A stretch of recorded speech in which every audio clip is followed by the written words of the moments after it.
sans conteste remporté ce 14 février par Enrico Macias lors de son concert donné devant le public chaleureux du Megarama de Casablanca, Maroc. La salle comble, l'enthousiasme des spectateurs qui chantaient avec Enrico, sont la preuve de l'échec cinglant infligé aux organisateurs de la campagne violemment antisémite orchestrée par le mouvement BDS et ses acolytes extrémistes, qui tentaient de défier l'autorité de leur souverain Mohamed VI. Les manifestants regroupés dehors scandaient Macias dégage, Jérusalem aux Palestiniens dehors les sionistes. Nous saluons à la fois le talent, le courage et la détermination du chanteur juif français, Enrico Macias qui n'a pas cédé aux menaces. Nous restons convaincus que les organisateurs marocains du spectacle ont programmé Enrico, assuré de l'intérêt et de la bonne réputation du peuple marocain pour l'artiste et ses chansons célèbres. Démonstration est faite de la vilainie de BDS, de ses appels au boycott et de sa haine anti-juive. Quelques centaines de manifestants pro-palestiniens se sont rassemblés jeudi à Casablanca pour protester contre un concert du chanteur français Enrico Macias, accusé de soutenir la politique d'Israël, a constaté un correspondant de l'AFP sur place.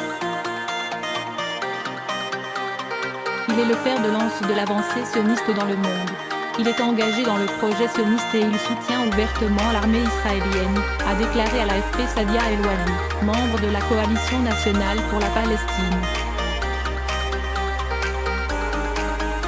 Dégage Macias. Ces dernières semaines, cette association avait, avec d'autres, appelé à boycotter le concert de Casablanca en présentant le chanteur de variété comme un défenseur inconditionnel de l'occupation de la Palestine. Le concert organisé dans un cinéma de Casablanca a pu se tenir normalement malgré les manifestants qui scandaient des slogans comme Dégage Macias, Jérusalem aux Palestiniens ou dehors les sionistes. Les protestataires réunis en face du cinéma sous la surveillance de la police brandissaient aussi des pancartes dénonçant la possible venue au Maroc du Premier ministre israélien Benjamin Netanyahou, évoquée en janvier dans les médias locaux sans aucune confirmation officielle.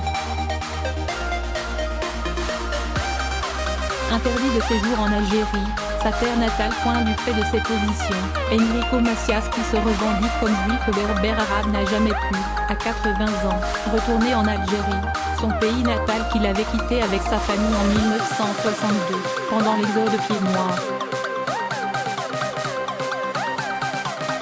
De son vrai nom Gaston Grenacia, Enrico Macias, né en 11 décembre 1938 à Constantine, est devenu célèbre à la fin des années 60, en pleine vague vieille, avec des tubes comme Enfants de tout pays, Toronto Perrault, Les filles de mon pays ou encore Folle Folle Folle. Le Bureau national de vigilance contre l'antisémitisme apporte son entier soutien à Enrico Macias menacé par des extrémistes islamistes marocains qui sous le prétexte fallacieux de soutien aux Palestiniens veulent faire annuler le concert qu'il doit donner ce 14 février au Megarama de Casablanca. Maroc. Les organisateurs de manifestations hostiles à Enrico Macias sont animés par une haine antisémite immense. Nous considérons que s'ils agissent ainsi ce n'est pas en qualité de Marocains mais parce qu'ils sont des musulmans extrémistes et que Macias est un juif français.